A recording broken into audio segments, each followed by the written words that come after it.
Okay guys, hi, welcome back to my channel.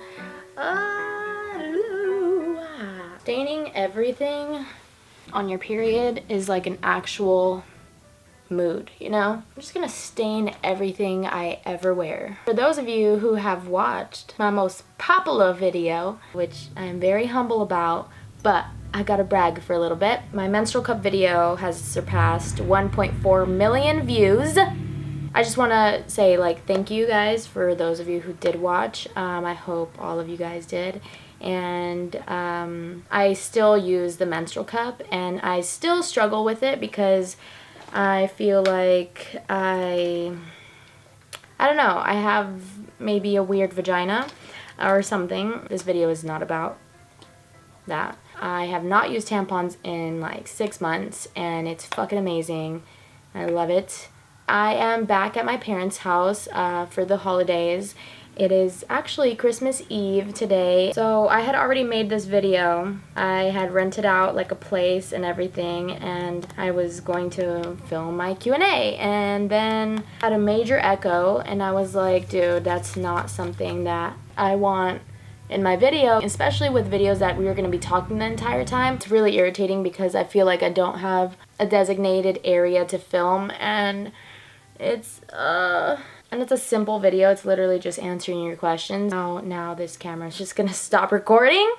Cool. It seems like we're never really going to be dealing with no issues, so let's just answer you guys' questions here. I felt like we hadn't talked in a while. I hadn't been very like, I've talked about things on here, like obviously about like my recent relationship and also me moving and all of that, but I feel like there's just so much that we haven't talked about that I felt like it was time that we need to do a Q&A. Okay? Sorry if I keep looking at the viewfinder. It's because I want to just make sure that the video doesn't stop recording, because it does that. So I posted a thing saying please send in your questions on Instagram. Let me just answer the questions that I answered on Instagram, but just to reiterate and just in case no one saw. What's been the hardest obstacle this year for you? I answered definitely finding my true self without anyone else. I've always had people around me, whether it be friends, family, partners, that were all a part of my identity. So when I removed myself from all of them, and when I said that, I meant like I wasn't living near them anymore or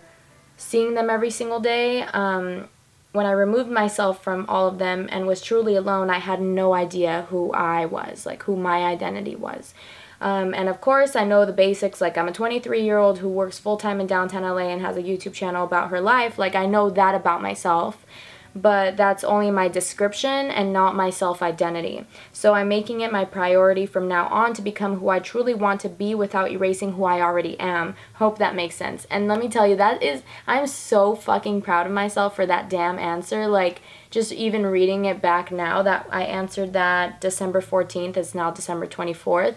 I answered that 10 days ago, and to me, like, I feel like I'm truly doing that, and I'm doing as I say, and that to me, like, I'm so proud of myself for that, because I feel like I'm becoming so sure of myself, and obviously I still have a long way to go, and I'm still going to keep trying to become a better version of myself, but that is truly like my goal, to become who I truly want to be and the better and the best absolute version of me without erasing who I already am, without erasing that funny, like, silly, goofy, loud laughing, kind of obnoxious girl. I want to still be those things, you know, in certain levels, but I still feel empty. Like I still don't know, like, what are my interests, what do I actually really care about and stuff like that. Like I'm still figuring that stuff out. So that has been my biggest struggle in life, because I've always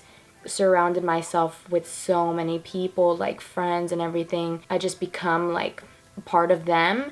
And when I moved out and I was alone in LA, like I think that's why I latched onto someone so quickly, because I was so alone and I was like, whoa, I don't know who the fuck I am. I don't know anything about myself. Okay, although that person helped me a lot, like that I wasn't dealing with who I was alone, and I just avoided being alone. That has been my biggest struggle. But now I'm not avoiding it, and now I'm like facing it. Hey, that's life right now. You're alone. Like, and that's okay. Do you miss living with Chiaki? And Chiaki actually asked this question. She's so stupid. The way I answered it wasn't because she asked it. Like, I answered it as if it wasn't even her who asked it. But I said, duh. Like, that's my fucking soul sister. She's helped me with so many mental hurdles last year and still to this day. And I'm making it my mission to live with her again in New York someday. Oh my god. Sorry, I have major lower back problems. Yeah, I miss living with her so much, and I know someone asked, like, oh, did you move out because you guys were having problems? And not at all. Like, as you guys seen in my moving vlog, like, we were moving out and we were both sad, but we were still hanging out. Like, we were still, like, friends and stuff because we still see each other every single day. We still work together.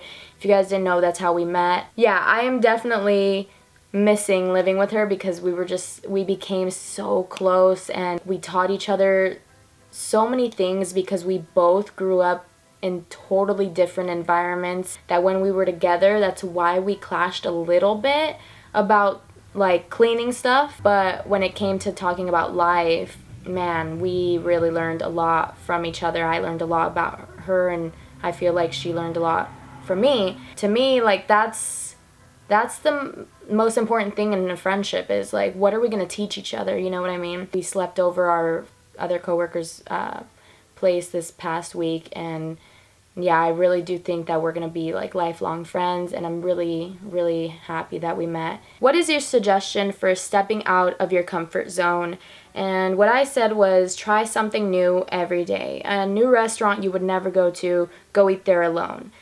Try not to be on your phone and the entire time or read up on the latest news like NPR, because I feel like NPR is one of the most reliable news sources that isn't biased. Or read a book, pick up a new hobby, something you've always wanted to do, play the guitar, ride a bike, buy roller skates. Do something you're genuinely scared of doing because of your fear of rejection. We live in the land of the free and take so many things for granted. Live like a kid again and don't let society stick you in a box.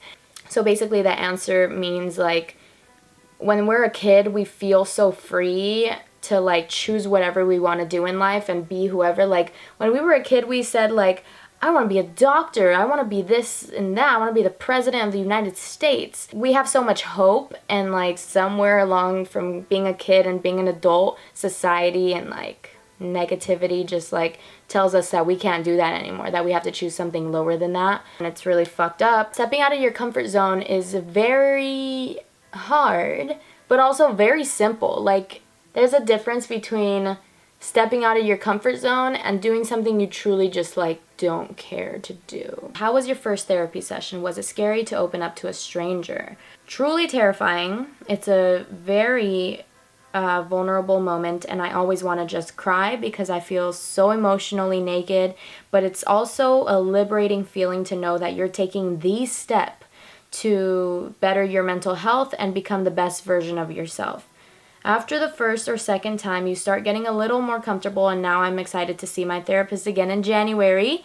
But I also know it's going to be scary again. I believe a big point of therapy is to become comfortable with your vulnerable self. It's a beautiful thing. I definitely, the first 2 times that I went to go see a therapist, the first time I was just like, I just wanted to bawl. Like when I wasn't even being asked anything really. It was just like, why do you feel like that? And I just wanted to say like, I don't know. And then the second time when I saw like my actual therapist, I just was talking about things that were really, really like vulnerable, and I had never really talked to anyone, let alone a stranger, about these things. It was just like being honest with yourself, and that really took a lot like out of me because it is super hard. You really have to be down to like tear your ass apart and tear your mind apart and like be honest with sad shit or really bad stuff. Let's go on to the questions I never answered. How do you balance work, making time for yourself, family, and friends? So, I go to work and I also work on my own stuff, like my YouTube channel, after hours of my full-time job. Self-care stuff and hanging out with friends. Those are like my main things that I do.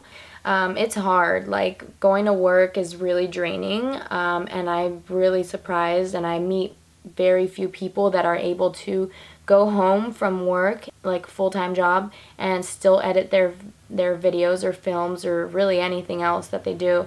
But I try to do it every single day, and I have been doing it just, because of the holidays, and this past week I didn't really do that because I took the time to water friendships that I felt needed watering. Not needed, but like I wanted to water, if that makes sense. So sometimes I do spend weeks where I don't go home and edit my videos. And that's where I don't upload for like 2 weeks or something. But in the back of my head, I'm like, okay, I'm gonna start editing, Saturday, because I know I won't be doing anything then. I know that I'll be back home, and I know I'll be settled. So in the back of my head, I try to organize things like very tentatively. I will have an idea of when I will do these things, when I will hang out with that friend, when I will edit a video, and when I will take care of myself. I listen to how I feel in the moment. Oh my god, oh my god, oh my god. I forgot to turn off the tamales. So it sounds like an almost too simple answer, but it's truly like I just listen to myself, because I'm at a point where I know that I can trust myself. If you're a type of person that you get peer pressured, or you lack time management, then I recommend writing down a schedule for yourself, a tentative schedule, which means like you write it down, put the hours, but they can change, and that's okay. Give yourself a brief, like Monday, Tuesday, Wednesday, I'll come home and I'll work on whatever. Then Thursday, Friday, I will hang out with friends, and then Saturday I'll work out and have a self-care day, and then Sunday I'll do more work and then prep for the week. And you'll like get into this like adjustment of like, I'm fucking killing it, and some weeks you're not. Some weeks you're really just, everything's gonna be off. And I experience that all the time. And what I've learned and what I've accepted is that life is a bunch of waves, and sometimes the waves are gonna go like as predicted. They're gonna be like, yep, but sometimes waves are just gonna hit differently, and that's okay. Like, don't beat yourself up and be like, fuck, I didn't work today, or I didn't work on that thing I said I was gonna work on. Okay, first of all, you can't work on shit if you're not okay up here. How or when did you feel you were ready to live on your own? I didn't really, I thought I knew, and that was when I was 20, and I was like, I want to live in LA by 22. I had lived such a great year here with my parents, and like they were so supportive of me, and I was with my friends and I was making videos with them. But then I was like, okay, I want more. Like, what can I do to do more? I guess I just made that decision for myself by knowing like it's time to move on to something scarier than my parents' house, I hope that makes sense. Oh, this is a good one that I wanted to answer. Are you afraid of commitment because of what happened with Charles? And I don't want to say like yes, but what I have found out about myself is that it is probably a strong yes, because I was with him for 2.5 years. At a certain point, we both knew that we were not good for each other, or I don't know, I can't speak for him, but I knew that we weren't good for each other, and I chose to stay, and for many bad reasons, and I didn't make that decision for myself to make a change because, I don't know, because I was scared and whatever, but I knew that this person was bad for me.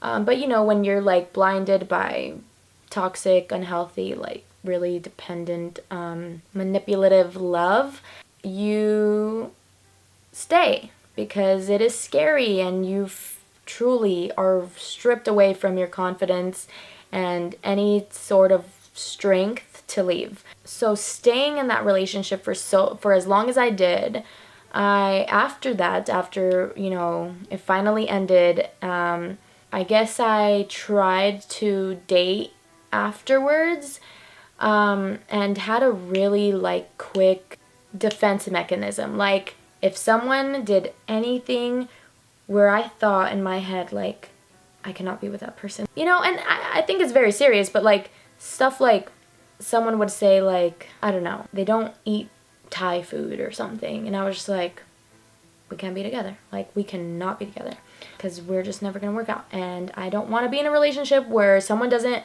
like something that I eat and it becomes a problem. And I just became, I became so analytical with people that I would date, which I think is a good thing. And so I would cut off people very quickly, and for many reasons. Like I've dated, you know, some people after that relationship, and I have always been the one to kind of end things because I am just so like, no, I don't want to commit to someone that I feel like isn't the right person, because I don't want to end up like that again. Like some of it is, I think, me being safe and being thoughtful and being smart, but some of it is too much, where I want to cut off people because, you know, like they don't look good in that shirt kind of stuff, and I'm just like, oh, I don't think we can last. Like, I just can't, I don't like you in that shirt. I don't want to tell you to stop wearing that shirt, so I don't want to be controlling, and I don't want us to start controlling each other, so we should just break up. That's how I think. And I do think that that's because of that relationship, and that's just something that I'm aware of now, and I'm learning to change that. It's a very long process, and I know it will continue to be. There's a lot I have to change within myself, but I definitely do like believe and obviously know that that relationship with Charles did do some things to me and to him probably. But like all I can speak for is myself, and yeah, there are some things that relationship has left me with that I now have to change and fix, because I've never really dealt with what I was left with and like the trauma of it. I don't want to make it seem like it was like, you know, war, but kind of. So yeah, definitely. Okay, what are some near future plans? I am building up podcasts for me to release, but I definitely want to build up about 5, and right now I only have 1. But I do want to do the podcasts again, like for sure. 2019 podcasts with Jess are coming back. Not only did that help you guys a lot, I feel like it helped me a lot to just talk with others and learn from others and have them share their story on a platform that I think is really important for this generation. And I've always thought about making my own merch, and that's like just something that I don't want to mess up and do the wrong way, so that's why it's been taking so long, because it's only me, and I want to do my research, and I don't want to just get a supplier and just make fucking t-shirts. Like, I want to make something meaningful. You know me, I don't do shit without it being meaningful, at least I hope so. And I do want to do some sort of meetup, but also a collaboration with other YouTubers who just want to like give away clothes or sell clothes and have like a huge yard sale. I think Elena Tabor actually did this in New York with a few others, and so I want to do that like in LA. Let me know if you guys think that's a good idea. Are you getting any more tattoos? Yes, but not any that are planned. I currently have this one, this one, this one. I have had these 3 for like 2 years now. And so it's just complicated because I have to like put aside money for the tattoos and decide on a tattoo that I want to have and find a person. So yeah, and then like now if I really want a good tattoo, because I do, it's more than just $100. You know what I mean? So definitely going to get more though. Favorite books or podcasts? So podcasts, I haven't listened to too many. I obviously love TED Talks. Like, TED Talks are fucking amazing. NPR podcast is really educational if you really want to just like get some fast information about politics. I've listened to Guys We've Fucked, and that one's really funny and good. I hate when podcasts skew off and it just becomes two people talking about like shit that no one else can relate to.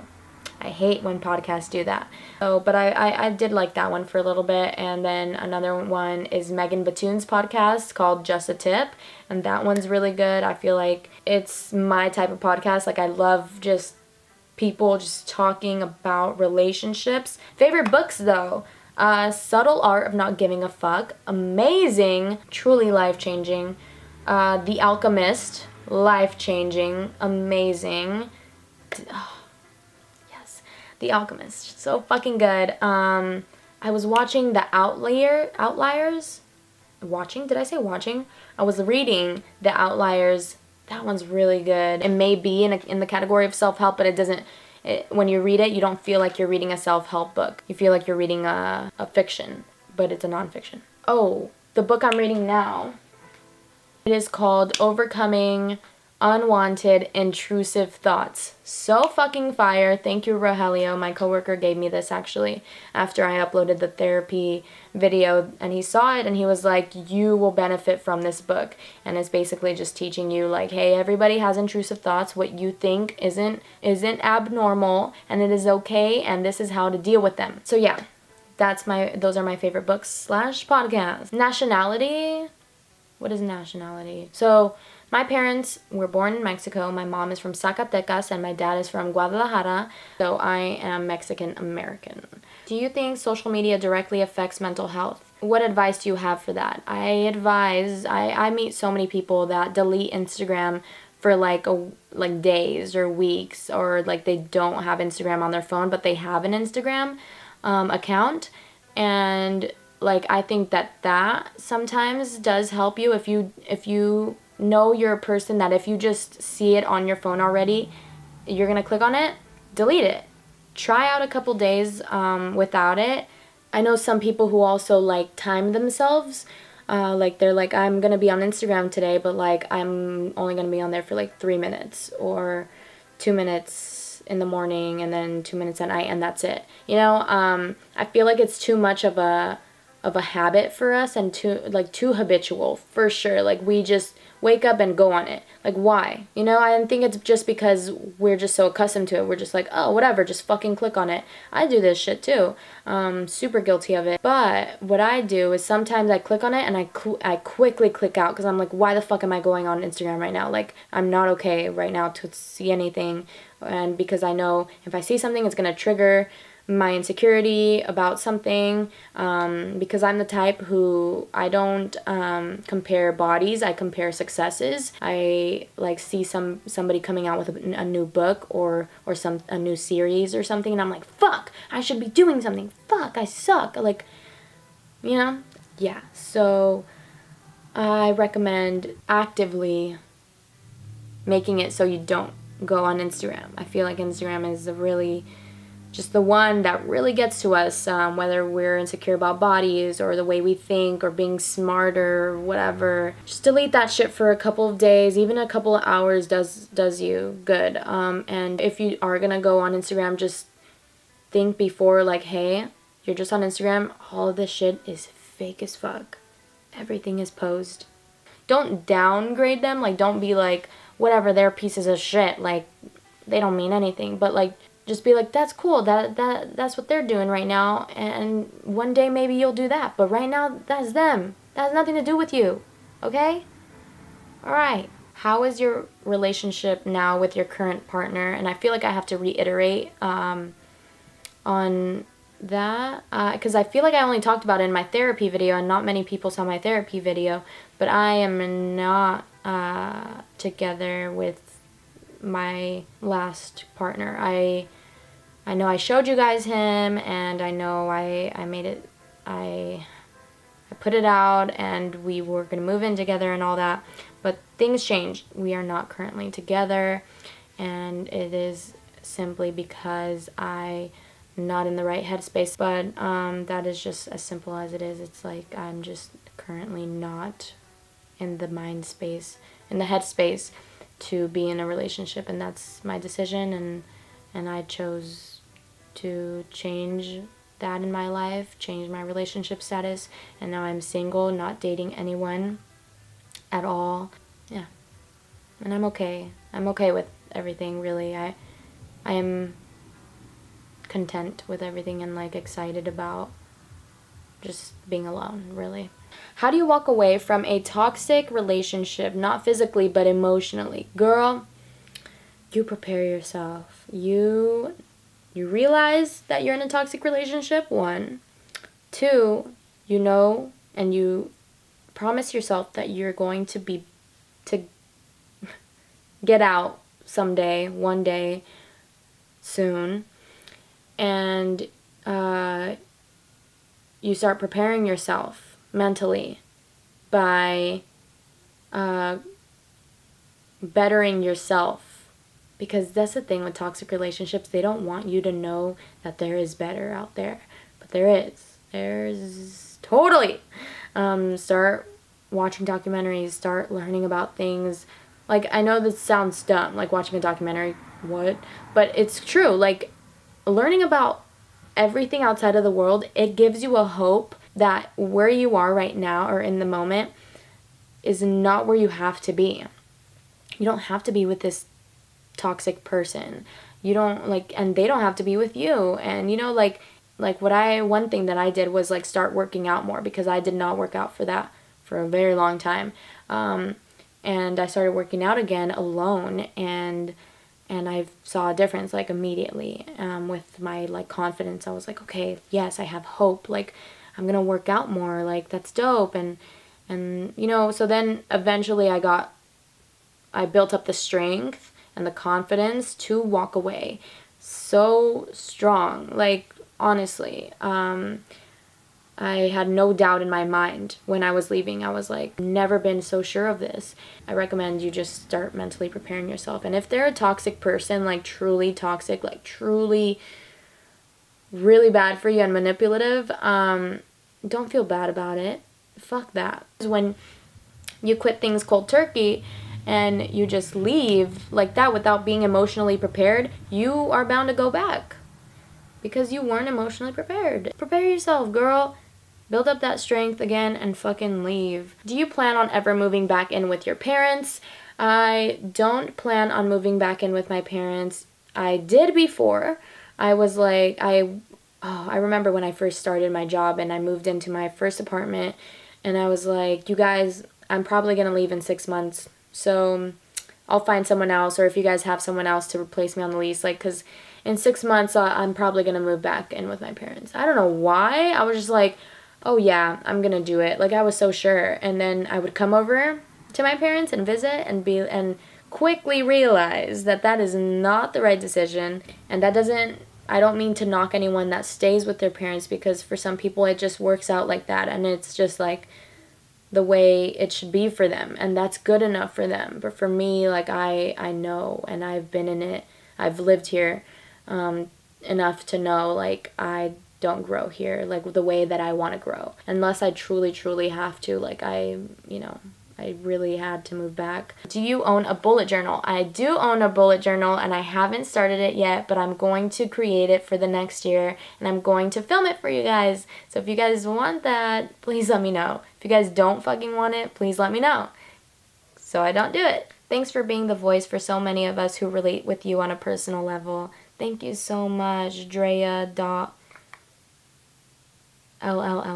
What are your thoughts on how far you've gotten with your channel? I'm so happy about it, because I feel like I didn't have to conform to making like fast content to build an audience. Like, I feel like I'm building my audience off of genuine content, and like, I just feel like it's like what I truly like wanted ever, you know, just build and have loyal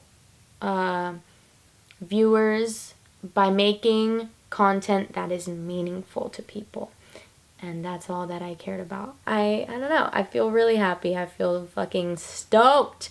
And we have grown over 30,000 subscribers in the past 3 or 4 months. And I'm so, I'm so excited because I feel like we're just getting closer and closer to bigger, better things. I'm just so proud that we're building a family of based off of genuineness. And like, I love that because that's what we need.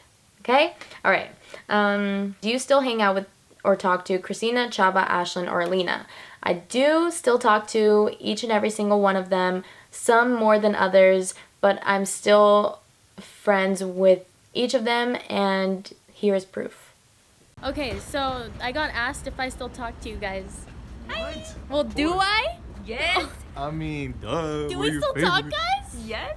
Who asked that? And this is from last year. I'm just kidding. What do you mean? I'm just kidding. Who asked? I'm mad I at love you. my best friends. We missed Friends you. for life, right? Yes. Yeah. Say yes. Just kidding. Bro, Oh, wait. Now that you're recording, we have a surprise for you.